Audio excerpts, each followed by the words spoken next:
আমরা ছোট থেকে বড় সকলেই মোটামুটি ডিম খেতে কিন্তু ভালোবাসি।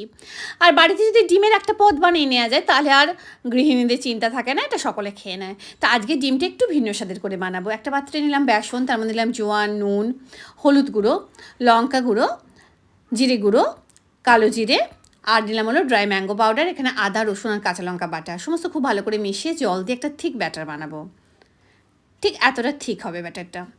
এবার ডিম আমি আগে সিদ্ধ করে নিয়ে কেটে রেখেছি হাফ হাফ করে। এবার এটা এই গোলার মধ্যে ডুবিয়ে ভালো করে কোট করে নেব।